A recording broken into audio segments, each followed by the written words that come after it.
Haleluya. Sekali lagi kita beri tepuk tangan yang meriah buat Tuhan kita. Haleluya. Shalom. Shalom. Kasih tos kiri kanan saudara bilang Tuhan Yesus dahsyat. Ayo, ayo, ayo, ayo. Haleluya. Puji Tuhan. Ya, saya percaya pagi hari ini ya kita semua telah menikmati hadirat Tuhan dari awal. Saya kecepatan datang tadi, saudara. Saya datang belum, ya masih ada beberapa orang di sini. Saya bingung, wah memang semalam Pak Yeremia udah bilang jangan terlalu cepat. Maklum saudara, karena ya saya takut, ya saya pikir memang udah lama saya nggak di Jakarta juga saudara. Ya saya di daerah, lama di daerah. Dan saya pikir macet ya dari Alam Sutera juga tadi. Dan saya boleh hadir di sini semua karena anugerah Tuhan. Amin. Nama lengkap saya Pendeta Yos Egeten. Saya asli Manado. Siapa di sini orang Manado? Angkat tangan. Siapa pengen lihat? Orang Manado. Paling tidak ada darah Manado lah, saudara. Nggak ada. Istri saya orang Batak, Medan. Boru Sitinjak. Siapa sini yang ada kaitan-kaitan dengan Sitinjak? Coba angkat tangan. Nanti sebentar urusan keluarga di luar setelah ibadah. Orang Batak gitu kan saudara, kalau ada marganya ada kaitan-kaitan dikit pasti saudara. Tapi saya mau katakan di dalam darah Yesus kita berkeluarga. Amin. Lebih kuat ikatan roh daripada ikatan darah. Amin. Beri tepuk tangan yang meriah buat Tuhan kita. Saya punya anak baru satu saudara. Kami menikah 5 tahun baru dapat anak. Nah, istri saya cukup mendukung pelayanan saya, dia ada di Sulawesi sekarang. Dulunya kami pelayanan di Jakarta, saudara. Istri saya kerja di Jakarta, kami tinggal di Alam Sutera. Nah, kemudian apa yang terjadi, Tuhan ngomong sama saya waktu saya doa puasa, kamu berangkat ke Poso. Hah? Tuhan enak banget, enak aja saya mau tinggal di Jakarta, udah hidup enak di Jakarta saudara, ya pelayanan udah luas, kerjaan istri saya udah cukup bagus, ya enak lah tinggal di Alam Sutera juga enak saudara, lari pagi bisa lari, bisa ngurangin kolesterol apa segala macam saudara. Harus berangkat ke Poso yang notabene saya belum ngerti keadaan di sana saudara, yang notabene saudaraku pasca kerusuhan, Santoso udah mati sih saudaraku, tapi antek-anteknya masih ada di sana, dan di sana saudaraku pernah ada teman saya lagi khotbah saudaraku, kemudian dari luar dibidik dari jaraknya, paf, berangkat ke sorga saudara. Saya bilang Tuhan ini gimana ini saudara? Memang saudara sebelumnya saya sudah sering bolak-balik ya pelayanan di Poso, KKR, dan kami masuk dengan bukan bawa nama organisasi. Memang agak susah kalau di daerah saudara kita pakai organisasi agak susah karena mereka alergi terhadap organisasi. Kami pelayanan kayak persekutuan begitu. Dan akhirnya saudaraku ada beberapa sebelum kami ke sana ada beberapa persekutuan doa yang saya bentuk. Itu terjadi lawatan Tuhan yang sangat luar biasa. Saya melihat mujizat-mujizat terjadi, kesembuhan, orang-orang dipulihkan Tuhan. Luar biasa. Saya yakin Tuhan akan menjamah kota Poso saudara. Kenapa? Pasca kerusuhan ini akan terjadi lawatan Tuhan yang luar biasa. Dan akhirnya apa yang terjadi? Kurang lebih 4 tahun yang lalu kami berangkat ke sana. Saya bersyukur dapat istri yang wow. Jadi yang jomblo-jomblo di sini, ingat bagi, kalau mau nikah itu saudara harus seleksi baik-baik. Pertama seiman, yang kedua seroh, yang ketiga sevisi. Jangan cuma lihat casing doang. Amin. Coba yang jomblo-jomblo angkat tangan, siapa yang jomblo-jomblo. Nah saudara harus cari yang seperti itu. Saya berdoa begini, Tuhan saya rindu dapat istri yang bisa main keyboard. Ya 11-12 lah sama ibu gembala tadi. Saya berdoa Tuhan, karena saya seorang worshiper, saya suka nyembah. Dimanapun saya nyembah, lagi mandi saya nyembah. Lagi makan pun saya pengen denger lagu. Saya suka sekali nyembah, di pesawat saya nyembah Tuhan. Ya. Dan pada suatu kali sebelum saya masih jomblo waktu itu sudah di Jakarta, ya ketemunya di Jakarta. Saya datang di sebuah gereja, saya duduk di paling belakang dengan teman hamba Tuhan, ya sama-sama kita datang. Waktu saya melayangkan mata saya ke depan, saya terpesona. Tuhan, wow, seorang gadis, umur kurang lebih 19-20 tahun, rambutnya panjang, kacamata, bodinya langsing. Sekarang langsung saudara. Saya melihat ke depan dan dalam logat Manado saya bilang, Tuhan dia Jo. Tuhan dia Jo Tuhan. Pemain keyboardnya luar biasa hadirat Tuhan dia nyatakan. Wow yang begini saja. Saya berdoa Tuhan dia Jo Tuhan. Dia Jo Tuhan. Saya gak tahu saudaraku teman saya juga doa yang sama. Saya bilang habislah kalau begini. Dia ngomong sama saya begini. Bro, lu kenal gak pemain keyboard di depan? Enggak tuh, pura-pura. Kirim salam dong sama dia dong. Elah gua juga lo yang pikir. Akhirnya apa yang terjadi? Saya ambil puasa 3 hari. Saya puas. Jadi yang jomblo-jomblo kalau cari jodoh puasa 3 hari dulu ya. Puasa dulu, tanya Tuhan dulu, jangan sembarangan. Amin. Kenapa yang terjadi? Saya berdoa puasa Tuhan. Topik puasa saya, pergumulan saya coba dia. Tuhan dengar doa saya. Rival saya ini yang sama-sama naksir. Tiba-tiba dia dipanggil pulang ke Manado. Udah kagak balik-balik ke Jakarta. Puji Tuhan. Nah, tidak ada lagi penghalang. Karena saudaraku, sama-sama orang Manado, gantengan dia. Banyakan saya maksud saya. Apa yang terjadi? Akhirnya saya bisa datang. Saya PDKT akhirnya jadian. 2 tahun kami pacaran. Dapat masalah lagi. Apa yang terjadi? Orang tuanya kan ketua adat. Nggak nerima saya orang Manado. Lu jangan kawin sama orang Manado. Awas lu ya. Harus cari orang yang Batak. Harus. Saya puasa lagi Tuhan. Mujizat terjadi. Mertua saya ketua adat. Tapi kami nikah nggak pakai adat. Amin. Beri tepuk tangan yang meriah buat Tuhan. Beri tepuk tangan yang meriah buat Tuhan. Tidak ada yang mustahil bagi orang yang percaya. Tidak ada yang mustahil saudara. Amin. Saya bilang, saya ini penginjil pelayanan roh. Saya mau diadat, apa kata dunia? Iblis ketawain gue nanti. Ngusir orang setan. Lu juga lakuin gimana sih? Kenapa yang terjadi saudaraku? Saya melihat Tuhan buat sesuatu yang tidak mungkin menjadi mungkin. Akhirnya saudaraku apa yang terjadi? Beberapa waktu kemarin saudaraku ya sekitar tahun lalu. Namboru istri saya kerasukan setan. Akhirnya mertua saya bilang, panggillah Bapak si Brian. Karena nama anak saya Brian. Panggillah Bapak si Brian. Tolong doain.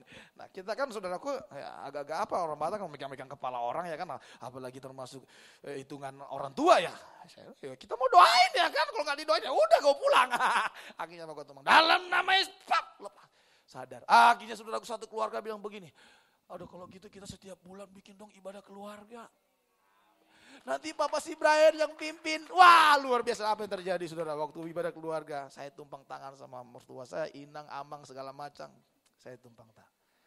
Saya mau bilang kalau engkau berdiri pada kebenaran. Kokoh pada kebenaran. Tuhan akan pakai engkau luar biasa. Beri tepuk tangan yang meriah buat Tuhan.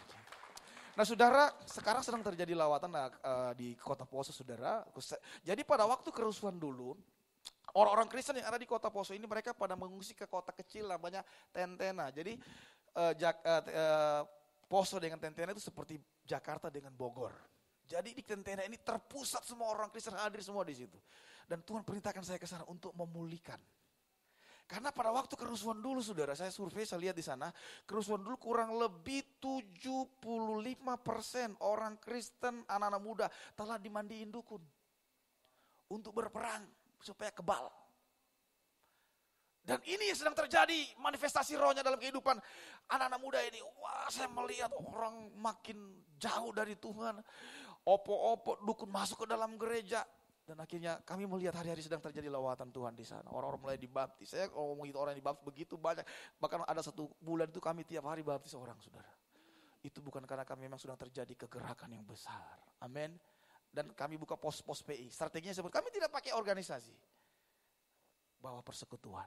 Dan dari persekutuan itu banyak gereja, banyak jiwa-jiwa yang dipulihkan di sana. Beri tepuk tangan yang meriah buat Tuhan kita. Dan ketemu dengan Pak Gembala di Yeremia, kita udah janji. Saya sudah hubungi kemarin, 2 sinode sudah siap. Mereka akan, Pak Yeremia akan bikin seminar khusus pendeta-pendeta. Pemimpin-pemimpin gereja. Dan saya percaya kalau pemimpin sudah dipulihkan, otomatis itu akan turun ke bawah. Beri tepuk tangan yang meriah buat Tuhan. Ini saja perkenalan saya. Jadi yang dalam perkenalan ini kalau harus tangkap yang jomblo-jomblo, kalau mau cari jodoh puasa dulu 3 hari. Beri tepuk tangan yang meriah buat Tuhan. Haleluya. Perlu. Oke, kita akan masuk pada kebenaran firman 1 ayat saja. Nah, kalau penginjil khotbah nggak panjang-panjang ayatnya sudah. 1 ayat saja kita buka. Kejadian 19 ayat ke-26.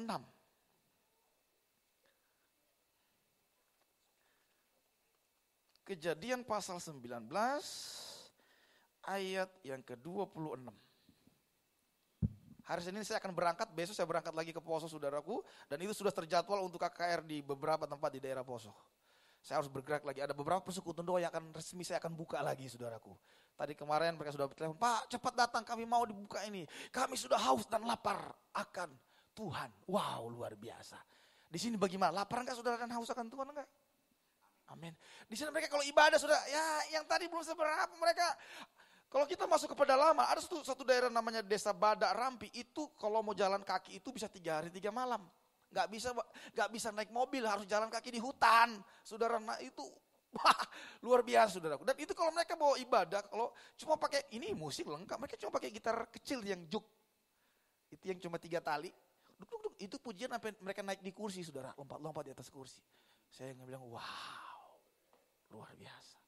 Kuasanya lebih luar biasa. Hadiratnya, kita baru masuk gereja, hadirat Tuhan turun luar biasa. Nanti Bapak Yeremia akan ke sana, nanti akan lihat bagaimana keadaan di sana. Kita buka Kejadian 19 ayat 26. Kita baca sama-sama ayat ini. Ayo kita baca sama-sama. 3, 2, ya. Tapi istri Lot yang berjalan mengikutnya, menoleh ke belakang, lalu menjadi tiang garam.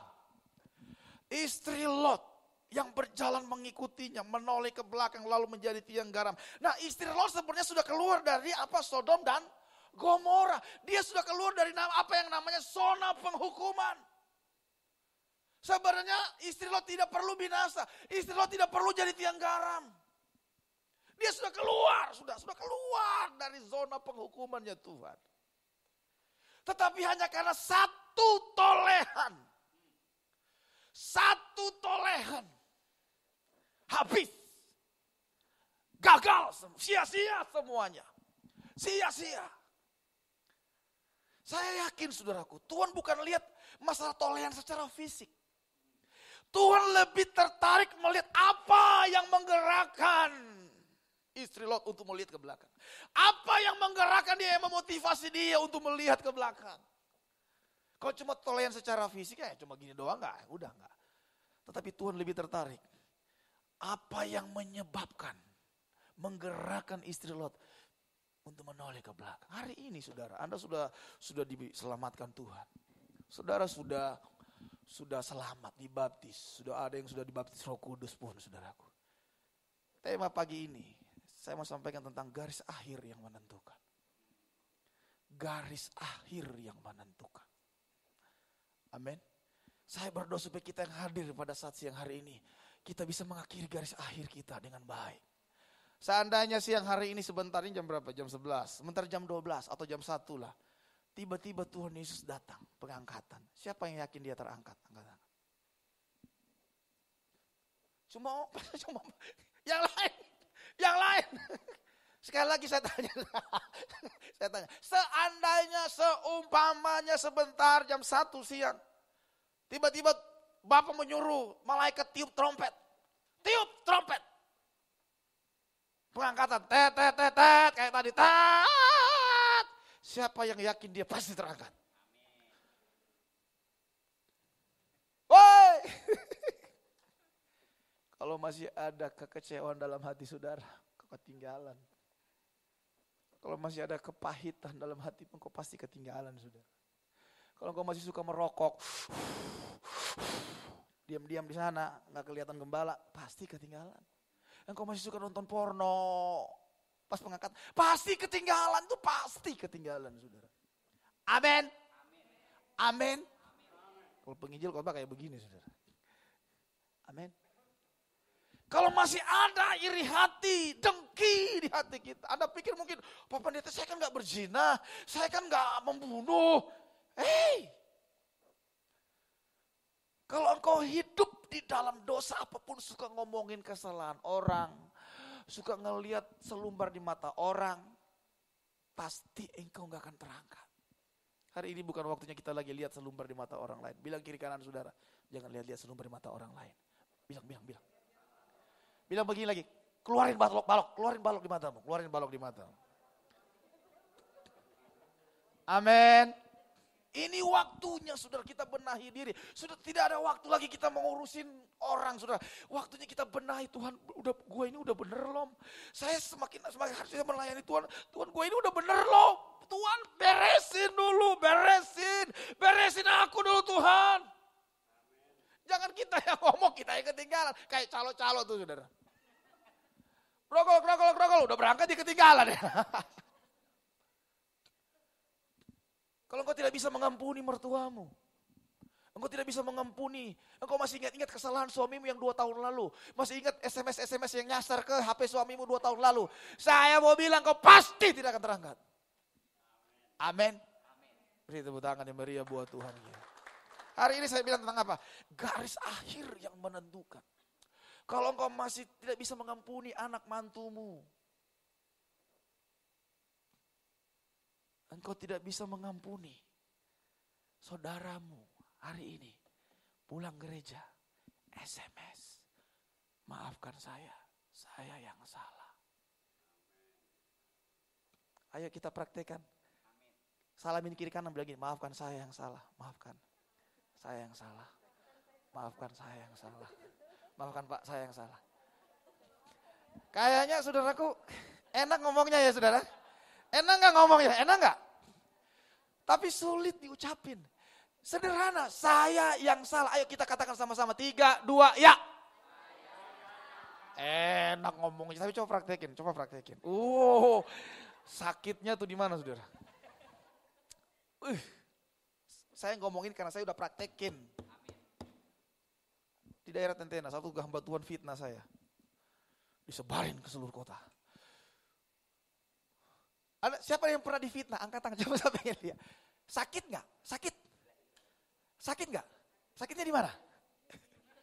Sakit banget saudara, sakit. Apalagi yang kita gak lakuin. Wah, hamba Tuhan ini KKR, bikin KKR di gerejanya. Dia gak ngundang saya. Saudara kalau gak diundang situ acara datang gak? Enggak lah, ngapain malu-maluin saudara. Saya datang, saya duduk paling depan. Biarin dia main, di depan main keyboard. Dia ngeliatin saya keki saudara. Saya nggak puji-pujian, kayak tadi gue lompat-lompat, haleluya. Karena hati saya nggak ada kepahitan buat dia. Saya bebas, saya menyembah Tuhan, saya nangis hadirat Tuhan. Setelah habis ibadah KKR saya datangi dia. Pak, maafkan saya Pak, saya yang salah Pak. Bingung dia. Bro, udahlah bro, kita saling memaafkan aja. Enak aja lu, udah pulih. Hari ini, kenapa banyak rumah tangga goyang? Kalau istri bisa bilang sama suami, Pak, maafkan selama ini, mama yang salah. Karena mama punya mulut ini bocor. Kalau suami bisa bilang sama istri, mama maafin papa selama ini, karena selama ini papa sadar. Papa punya mata banyak keranjang. Saya yakin rumah tangga pasti aman. Saya yakin rumah tangga ada damai, ada sejahtera. Beri tepuk tangan yang paling meriah buat Tuhan. Haleluya. Praktekkan itu saudaraku. Saling memaafkan. Amin. Maka hadirat ini Tuhan sudah mau datang, saudara. Tuhan udah mau datang. Jangan sampai satu titik kekecewaan itu akan berubah menjadi kebencian. Karena kalau kekecewaan itu tidak kita cepat cabut, itu akan berubah menjadi kebencian. Kalau kebencian tidak lagi ditangani, akan berubah menjadi akar pahit. Nah kalau sudah akar pahit, waduh, ini jangan heran ada orang, Pak Pendeta saya sudah mengampuni ibu itu. Coba kalau untuk ketemu, tunggu dulu, jangan dulu. Ini membuktikan belum lepas. Garis akhir yang menentukan. Saya takut sekali hari ini. Istri Lot udah keluar, sudah tidak perlu dia binasa. Bahkan di kitab di Perjanjian Baru Tuhan Yesus berkata, ingatlah akan istri Lot. Tuhan suruh kita belajar akan peristiwa itu. Mari hari ini benahi hidup kita, benahi hati kita. Kalau masih ada iri hati, kekecewaan. Yang seharusnya kalau suaminya nggak datang gereja, pulang, papa maafkan mama ya. Amin. Mama udah lupa semua tuh SMS yang nyasar itu. Amin. Amin. Nah kita akan lihat, hari ini saya akan pengen ajarkan kepada saudara, bagaimana caranya kita bisa menyelesaikan garis akhir dengan baik. Bagaimana caranya supaya kita sampai di garis finish. Amin. Yang pertama kita buka, ayo. Kisah Rasul 20 ayat 24.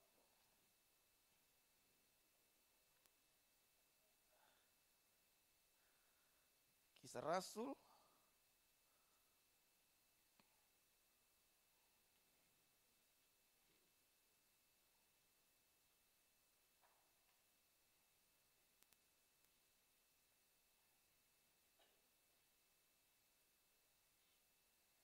Kisah Rasul pasal 20 ayat 24. LCD itu loh. Ya. Kita baca sama-sama. 3, Kisah Rasul 20 ayat 24. 3, 2, ya.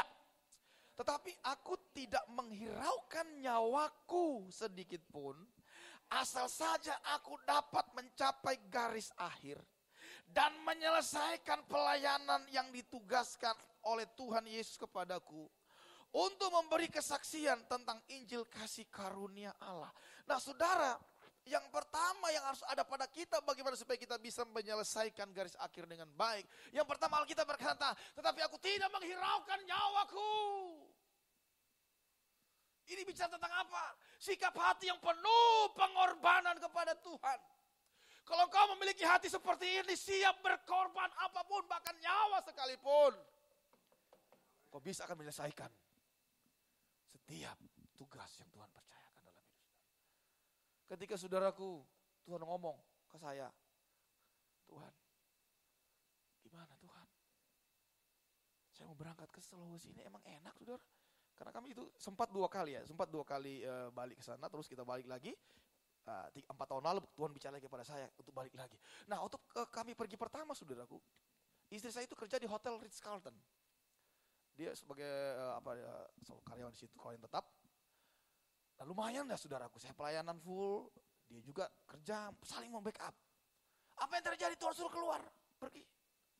Istri saya ngomong begini, ya udahlah Pak, kalau memang Tuhan yang suruh, wih enak banget apa istri kayak begini saudara. Kalau Tuhan yang suruh, wah saya bilang luar biasa. Oke kita berangkat, jadi kita kayak orang Israel yang keluar dari tanah Mesir, bawa barang-barang satu pick up, naik kapal laut. Saya garuk-garuk kepala, saya udah beli sound system, saya beli keyboard, saya beli semua. Kita berangkat dengan kapal laut. Sampai Kalimantan sebelum masuk ke Palu, saya sempat berantem bukan berantem gimana, sama istri ngomong begini, lu udah dengar suara Tuhan bener apa enggak? Udah sampai Kalimantan saudara. Saya bilang ya udah, ini dari Tuhan. Oke kita jalan. Apa yang terjadi? Setahun kami di sana. Itu kami mulai pelayanan dari 2 orang. Dia penuh Roh Kudus, kami baptis dan terjadi lawatan Tuhan. Setahun kami di sana, pas kami di sana, pas kami nonton televisi, saya kaget dengan berita Hotel Ritz-Carlton dibom. Wow. Pas dibomnya itu pas tempat istri saya sering. Saya bilang, nah loh, kalau lu nggak taat, gue jadi duda sekarang. Iya ya, benar juga. Saudara, seringkali dalam hidup kita banyak masalah kita hadapi. Kenapa? Bukan karena apa? Bukan karena Tuhan tidak mengasihi, karena kita kurang taat. Kita kurang taat. Coba kita taat itu saudaraku, kalau Anda lakukan itu sorga akan bergerak kepada saudara. Kalau engkau taat melakukan kebenaran, taat saja. Kalau Tuhan suruh mengampuni, ampuni. Kalau Tuhan suruh beri, beri. Kalau engkau taat, engkau akan melihat sorga akan bergerak kepada saudara. Apa yang kau ikat di bumi akan terikat di sorga. Apa yang kau lepas di bumi akan terlepas di sorga. Engkau akan menjadi seirama dengan Tuhan. Seirama dengan sorga. Hidup yang seirama dengan sorga ini luar biasa. Hidup seirama dengan sorga ini ajaib. Dan setelah saya minta satu bukti. Tuhan, saya yang kedua kali kami balik, saya bilang Tuhan, saya mau minta tanda. Kalau Tuhan suruh saya ke sana, saya minta mobil 1. Untuk pelayanan, bukan untuk gagah-gagahan. Karena kan itu kan daerahnya jauh-jauh. Dalam 3 minggu Tuhan kasih dananya buat saya. Saya bingung saudaraku. Ajaib. Akhirnya apa saudaraku? Perusahaan dari Pak Yusuf Kala. Ya, PLTA di Sulawesi Tengah itu saudaraku, ada PLTA besar, sangat besar di seluruh Sulawesi itu, bahkan seluruh Indonesia Timur. Direkturnya telepon langsung ke istri saya. Direktur ini bukan, dia gak melamar kerja. Bu, kami mau ibu bergabung dengan kami. Karena pekerjaan yang lalu ibu tangan itu semua beres. Karena yang digantiin dia, perusahaan itu rugi berapa miliar saudara. Jadi dibutuhkan orang-orang jujur. Dan saudara ketika istri saya ke sana, 3 minggu dia kerja, langsung diangkat jadi manajer saudara. Saya goyang-goyang kepala, wow luar biasa. Di level seperti itu manajer, tidak ada orang Kristen di perusahaannya Yusuf Kala. Gak ada. Tapi saya boleh melihat, saya boleh saksikan, Tuhan yang kita sembah, Tuhan yang hidup. Tuhan yang kita sembah itu tidak pernah terlambat. Amin. Jangan pernah ragukan dia. Bilang kiri kanan, jangan ragukan dia. Keraguan itu mendukakan isi hati Tuhan. Keraguan, kebimbangan itu melukai dia. Percaya saja. Pak Pendeta bagaimana Pak Pendeta? Suami saya gak bertobat-bertobat. Ada sini istrinya yang suaminya belum bertobat, coba angkat tangan. Kok senyum-senyum sih? Tetap berdoa. Kenapa saya mau bilang? Kalau Anda punya suami belum bertobat, Anda sudah doa mungkin sudah puluhan tahun, 5 tahun, berapa tahun belum dijawab Tuhan. Berarti takarannya belum nyampe. Takarannya belum nyampe. Ingat ketika malaikat Tuhan datang kepada Kornelius? Kornelius! Doamu dan sedekahmu telah naik ke hadirat Allah. Dan Allah mengingat engkau. Artinya apa? Pas doa, sedekahnya Kornelius sampai ke takarannya Tuhan. Perkenanannya turun dalam kehidupannya. Hari ini kalau engkau berdoa, belum dijawab-jawab, sabar. Ayat firman Tuhan berkata apa? Tetaplah berdoa, tetaplah berdoa. Ada waktunya kalau sudah sampai pada takarannya Tuhan, saya yakin turun jawaban itu. Tuhan, kontrakan rumah, Tuhan pasti dengar. Tuhan, pekerjaanku supaya gajiku naik, Tuhan pasti dengar. Tapi sudah berdoa 20 tahun, udah 2 tahun udah gak naik gaji. Berarti belum sampai takaranku Tuhan. Udah umur 35 belum ada pangeran yang datang ini Tuhan. Berarti belum sampai takarannya. Doa terus. Pangeran dari negeri anta berantah, Tuhan akan kirim. Kalau mau yang mau daftar mungkin bisa cari yang dapat dari Poso, silahkan ikut nanti Pak Yeremia. Di sana banyak. Beri tepuk tangan yang meriah buat Tuhan kita. Haleluya. Jadi yang pertama saudara, kita harus memiliki ini. Memiliki sikap suka berkorban. Paulus bilang kata apa? Tetapi aku tidak menghiraukan orang kalau sampai nyawanya pun. Dia ngomong aku gak hiraukan lagi nyawa. Mati apa gak? Waktu saya mau berangkat sama Tuhan, saya siap mati buat Poso. Saya bilang, saya siap mati buat Poso. Kalau Anda gak punya spirit ini saudara, martir bukan bicara nanti Anda harus mati selain nyawa. Martir itu banyak hal. Kalau Anda, kadang-kadang kita jangankan nyawa, dompet aja susah sekali untuk pekerjaan Tuhan. Kadang-kadang ego kita susah kalau kita mau lepasin. Jangankan nyawa, ego aja susah banget. Dikit-dikit tersinggung. Dikit-dikit marah. Emosi. Memang saudara Alkitabiah juga, saya baca Alkitab, Tuhan kenapa sih kalau dalam jemaat tuh ada yang ada yang kepala batu, ada yang gak bisa dibilang. Karena di Alkitab memang Alkitabiah, ilalang dan gandum tumbuh sama-sama. Jadi jangan heran dalam gereja pun ada ilalang dan gandum. Coba lihat kiri kanan saudara, apa ilalang apa gandum? Coba lihat. Amin. Iya memang Alkitabiah. Waktu pengerja datang, Tuhan kok yang numbuh kok ilalang, gua kan nabur benih gandum. Cabut ya Tuhan, jangan. Karena kalau ilalang gandum dicabut, cabut juga ilalang. Apa yang Tuhan bilang? Biarkanlah mereka tumbuh. Jadi kalau hari ini suamimu masih ilalang, engkau gandum, biarin. Nanti suatu saat berdoa supaya ilalang itu berubah jadi gandum. Amin. Beri tepuk tangan yang meriah buat Tuhan kita. Nah, yang kedua kita lihat di sana. Masih ayat yang ke-24. Tetapi aku tidak menyerahkan nyawaku sedikit pun. Asal saja aku dapat mencapai garis akhir. Dan menyelesaikan pelayanan yang ditugaskan oleh Tuhan Yesus kepadaku. Untuk memberitakan kesaksian tentang Injil kasih karunia Allah. Nah yang kedua saudara, bagaimana kita bisa menyelesaikan garis akhir kita dengan baik. Yang kedua adalah selesaikan semua tugas yang Tuhan percayakan dalam hidup saudara. Anda harus selesaikan. Entah itu mungkin engkau sebagai pemain musik. Engkau sebagai WL singer, selesaikan apapun, jangan tunda-tunda, jangan males. Disuruh latihan yang benar. Amin. Lakukan semua tugas dengan penuh rasa tanggung jawab.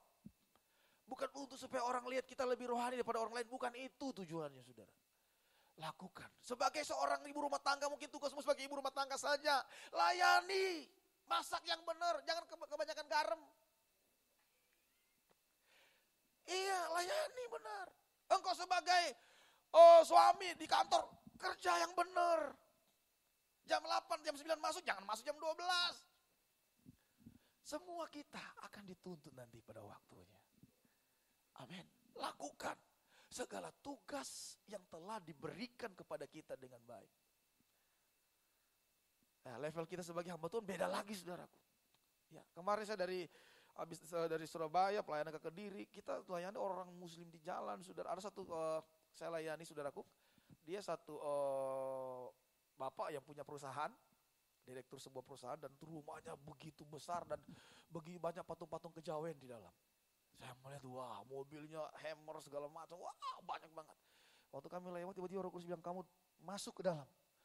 Yang bener gimana sih? Tapi ya udah saya taat aja, saya suruh tim kalian berangkat, saya sendiri saya masuk ke dalam. Saya mau ketemu dengan saya lihat namanya, oh ini Pak ini. Saya mau ketemu dengan Bapak ini, pimpinan perusahaan. Oh, Bapak udah ada janji? Udah, amin. Gitu aja udah. Oh iya, saya duduk. Datang bapaknya yang punya ownernya. Bapak mau datang kemari mau ngapain? Saya pengen Bapak untuk menjelasin tentang produk perusahaan ini kepada saya. Jadi dia pikir, wah ini orang penting ini, wah ini pasti mungkin salah satu perusahaan pengusaha di Jakarta, padahal pengusaha kerajaan Allah, saudara, amin. Apa yang terjadi? Ya dia cerita 1 jam. Jadi Pak begini, kita itu punya begini, saya ngeliatin dia. Ya, iya. Setelah selesai dijelasin, saya bilang, Bapak udah selesai? Iya. Boleh saya bicara? Boleh. Saya ini pendeta Pak. Kaget. Saya datang sini untuk memberitakan kebenaran buat Bapak. Saya jelasin, saya jelasin tentang Yesus. Dia diam. Bapak kalau mati hari ini, Bapak yakin masuk surga? Diam. Kalau di agama Bapak kan apa? Amal. Sekarang saya tanya, Bapak yakin gak amal Bapak lebih banyak daripada Bapak punya perbuatan jahat? Iya ya, benar juga. Saya kasih ilustrasi 10 butir telur. Seandainya Bapak punya 10 butir telur, Bapak mau bikin telur dadar nih, ceplokin, 1 masuk di loyang, 2, 3 sampai 9, bagus. Pas telur yang ke-10, telur bau, busuk. Tapi udah terlanjur masuk. Campur, didadarin. Bapak mau makan gak? Enggak tuh. Walaupun sejuta Bapak punya perbuatan baik, tapi kalau ada 1 saja dosa, itu akan mencemari semuanya dan tidak layak diterima oleh Tuhan. Dia diam. Hari ini Bapak mau terima keselamatan itu? Saya mau Pak. Tapi dia gini matanya, takut kelihatan anggota keluarga lain. Saya mau. Itu di ruang belakang, saya doain dia terima Yesus sebagai Tuhan dan Juru Selamat pribadi. Beri tepuk tangan yang meriah buat Tuhan. Saudara, hari ini kau harus berani beritakan kebenaran. Saya di mana-mana, di pesawat, samping kiri kanan, saya pusing amat, nyerocos aja, pusing. Lu mau potong aja, gue siap. Gue ke surga. Udah, kalau penginjil itu udah siap mati, saudara. Penginjil itu udah siap mati. Saya udah pesan sama istri saya, kalau udah mati udah lu kawin lagi tapi cari pendeta ya, awas lo ya. Amin. Karena kalau kita nggak begitu, saudara, setan gimana? Lu penakut ya elah. Amin. Nah, jadi yang kedua, tunaikan semua tugas yang Tuhan berikan kepada saudara supaya kau bisa menyelesaikan garis akhir itu, saudara. Yang ketiga kita percepat karena waktu. 2 Timotius 4 ayat 7. 2 Timotius 4 ayat 7.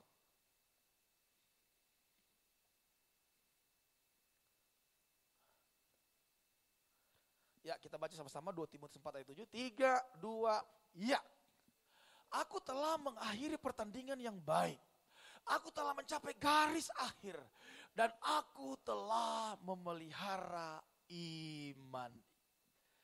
Yang ketiga, memelihara iman. Apa sih memelihara iman itu? Pelihara iman. Ini bicara tentang bagaimana kita menjaga iman kita tetap menjadi iman yang murni. Karena hari-hari saya perhatikan saudaraku, banyak jemaat Tuhan, banyak orang Kristen saudaraku imannya udah gak murni lagi, saudara. Imannya sudah gak murni dengan Tuhan. Alkitab berkata jelas apa? Iman itu bertumbuh dari apa? Penderitaan. Dalam penderitaan akan Kristus kita bertumbuh iman kita. Dalam pendengaran akan firman Kristus kita akan bertumbuh iman kita. Nah, hari-hari ini saudara, bagaimana dengan imanmu? Kalau engkau masih terpesona dengan dunia ini, sumber sukacitamu adalah dunia ini, berarti imanmu tidak murni. Kalau sumber sukacita kita adalah hadirat Tuhan, sumber sukacita untuk kita beribadah, sumber sukacita untuk kita memuji dan menyembah Tuhan, berarti imanmu iman yang benar. Apa yang menjadi dasar sukacita saudara hari ini? Uang kah? Pekerjaan kah? Kalau engkau masih terikat di situ. Kemarin saya jelaskan di persekutuan doa saudaraku tentang itu. Hati kita terikat Nah, Alkitab berkata apa? Iman itu menyenangkan hati Tuhan. Kita datang kepada Tuhan tidak dengan iman, Tuhan tidak berkenan kepada kita. Tapi pagi ini waktu kau datang, Tuhan datang, Tuhan aku rindu ke gereja untuk memuji, menyembah Tuhan. Aku rindu untuk berjumpa dengan Engkau secara pribadi. Siapa yang seperti ini tadi waktu datang ke gereja? Angkat tangan. Yang waktu engkau melangkahkan kaki dari rumah, engkau berkata dalam hatimu ada kerinduan, saya pengen jumpa Tuhan. Ataukah hari ini engkau sudah kehilangan ini? Kehilangan ini. Gairah. Banyak orang sekarang menyembah Tuhan udah gak ada gairah yang kudus. Nyembah Tuhan, nyembah aja.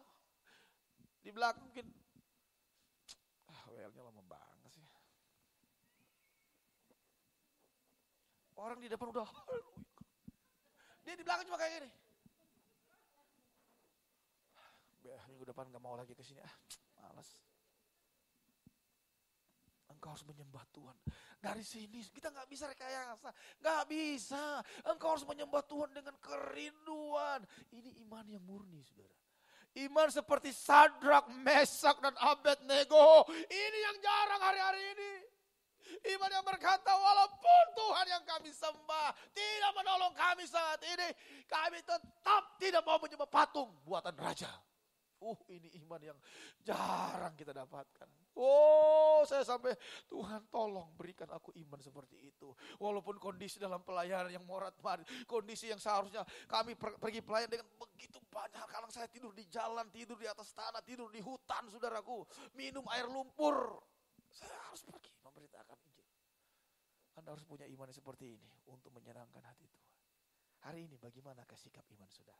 Nah, saya pelajari ada dua poin yang saya sampaikan. Terlalu panjang kalau banyak saya sampaikan poinnya, saudaraku. Ada 2 poin yang menjadi degradasi iman hari-hari. Yang pertama kita lihat 1 Timotius 1 ayat 19. Nah, banyak orang Kristen ngalami ini, degradasi iman. 1 Timotius 1 ayat 19. Ya, kita lihat di sana. 1 Timotius 1 ayat yang ke-19. 3, 2, ya. Beberapa orang telah menolak hati nuraninya yang murni itu. Dan karena itu kandaslah iman mereka. Degradasi iman yang pertama adalah iman yang kandas. Iman yang kandas itu kayak gimana sih? Anda pernah naik perahu enggak? Di Ancol. Nah kalau tiba-tiba dia di pasir, dayung, kalau namanya udah kandas di pasir, bisa jalan gak perahunya? Kagak kan? Enggak kan? Nah banyak orang Kristen kayak gitu hari ini. Udah puluhan tahun jadi orang Kristen, udah puluhan tahun jadi anggota gereja, karismatik, saudaraku.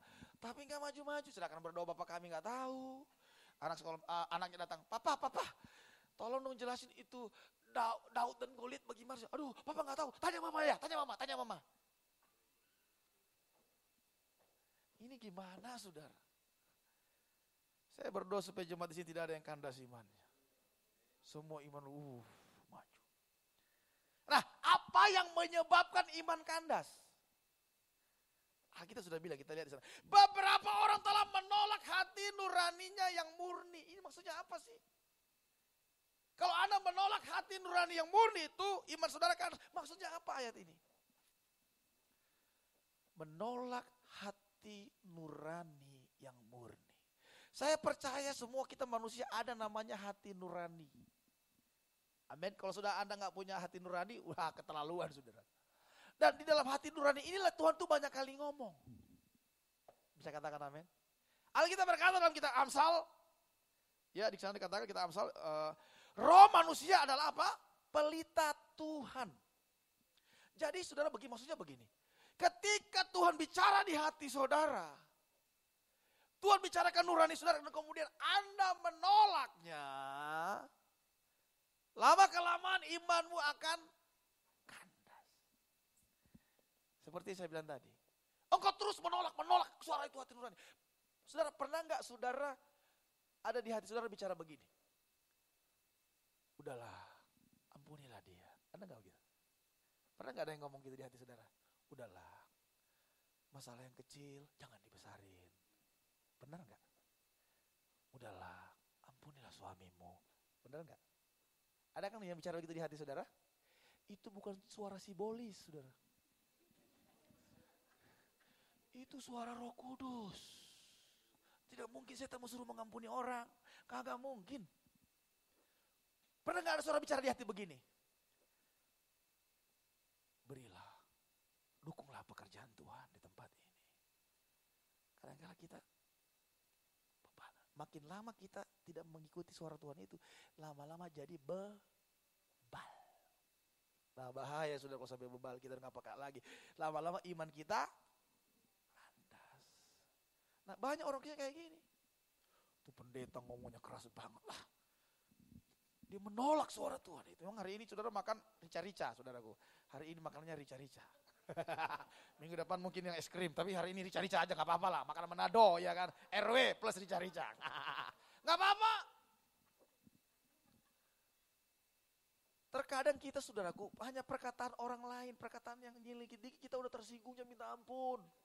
Karena ego kita masih tinggi, kesombongan kita masih tinggi. Udahlah saudara, kalau hal yang kecil udah dihilangin lah. Jangan jadi masalah. Sehingga apa kita gak ngomongin sama adik kita, sama mertua, sama siapapun. Oh dia ngomong kemana begini, masa kamu dia ngomongin begini. Wah kita jadi marah saudara.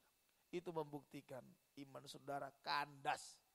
Nah kalau iman kandas Tuhan Yesus datang saya gak tahu dah. Jadi iman yang kandas penyebabnya adalah menolak hati nurani. Artinya menolak suara Tuhan yang bicara di hati nurani saudara. Tuhan banyak ngomong sama kita hari ini begini atau mungkin kau harus pergi ibadah. Pernah gak saudara nonton telenovela ini? Ya, atau mungkin nonton apalah. Lagi saudara asing nonton, tiba-tiba ada suara hati bicara begini. Bangun, atau doalah, ambil Alkitab, baca firman. Pernah ada itu? Atau Anda tiba-tiba dibangunkan jam 3 subuh. Tiba-tiba ada suara di hati. Doa. Pernah kan? Itu bukan suara sibolis. Itu suara Roh Kudus. Taat saudara. Saya berapa kali Tuhan bangun jam 3 subuh.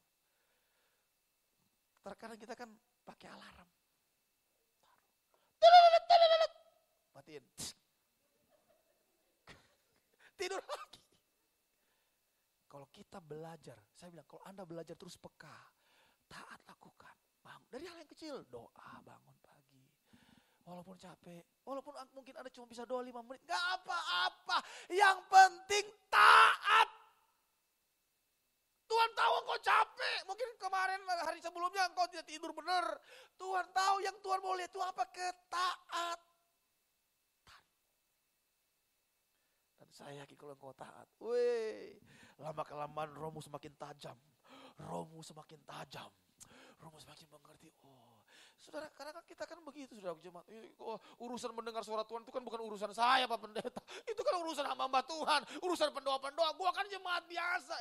Dengar, semua domba-dombaku mengenal suaraku. Jadi mendengar suara Tuhan bukan cuma urusan pendeta, urusan pendoa syafaat. Semua saudara yang ada di sini, engkau harus dengar suara Tuhan. Dari hal sederhana, saya percaya Tuhan itu udah banyak ngomong sama saudara. Karena kalau bagi saudaraku, kita diperhadapkan ada jam ibadah. Mungkin di hari jam ibadah. Kemudian kita ada kegiatan yang penting. Nah, di sini kita diuji. Di sini saudara diuji. Paling susah di sini saudara. Dulu waktu saya pernah pelayan di Pulau Gadung, hari Minggu ya, jemaat itu 99% Batak. Saudara tahu kalau 90% Batak, saudara tahu sendiri gimana saudara. Namanya kalau ada arisan keluarga hari Minggu, gak gereja mereka. Bener gak?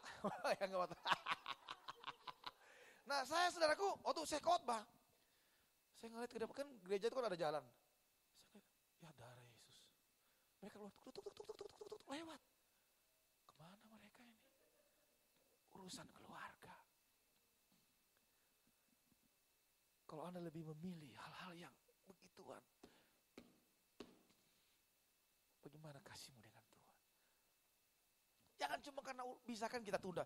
Bisa gak kalau boleh lah, jangan hari Minggu urusannya lah. Hari yang lain. Oh gak bisa, ya udah gak apa-apa. Biarin aja. Kalau masalah bisnis, ya udah biarin. Tuhan yang punya berkat. Tuhan yang punya kehidupan, beri tepuk tangan yang meriah buat Tuhan. Kalau engkau utamakan Tuhan, Tuhan yang menjadi nomor satu dalam hidup saudara, saya yakin Tuhan pasti buka jalan dalam hidupmu. Beri tepuk tangan yang meriah buat Yesus. Ini yang perlu saya sampaikan kepada saudara. Mari hari ini saya berdoa supaya jemaat gereja ini betul-betul dewasa. Engkau mengasihi Tuhan lebih dari segalanya. Dan engkau akan dipakai Tuhan luar biasa. Dan saya percaya 1 tahun ini ke depan kalau engkau ubah semua ini akan full saudara. Jika aku ditinggikan, aku akan menarik semua orang datang kepadaku. Amin. Hari ini beresin hal-hal yang membuat imanmu kandas. Ayo. Yang kedua, degradasi iman yang kedua. 1 Timotius 6 ayat 10. 1 Timotius 6 ayat yang 10. Ini ayat terakhir. Tenang, dikit lagi saya sudah mau kelar. Masih mau nyambung atau saya sudah berhenti ini, saudara? Ayo kita, ini yang poin terakhir tentang iman, degradasi iman. 1 Timotius 6 ayat 10, 3, 2, ya.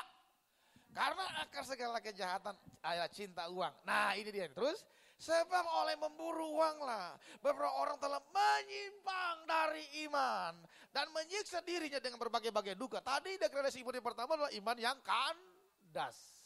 Ini iman yang menyimpang. Loh. Faktor penyebabnya apa? Bukan uang, bukan uang. Angkat tangan di sini yang butuh uang, angkat tangan. Semua kita butuh uang. Saya dari Poso kemari terbang pakai uang juga, saudara. Siapa di sini yang rindu tahun ini hutangnya lunas? Angkat tangan. Gak apa-apa, jangan malu kalau berhutang. Di Alkitab ada juga. Ayo. Siapa yang rindu, yang tidak angkat tangan tidak lunas? Ayo. Yang rindu tahun ini, yang punya iman tahun ini hutangnya lunas, angkat tangan. Haleluya, beri tepuk tangan yang meriah buat Tuhan.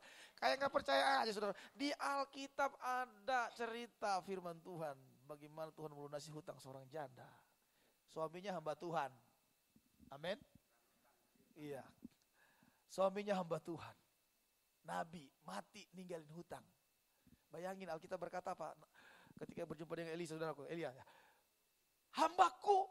Hambamu suamiku telah mati.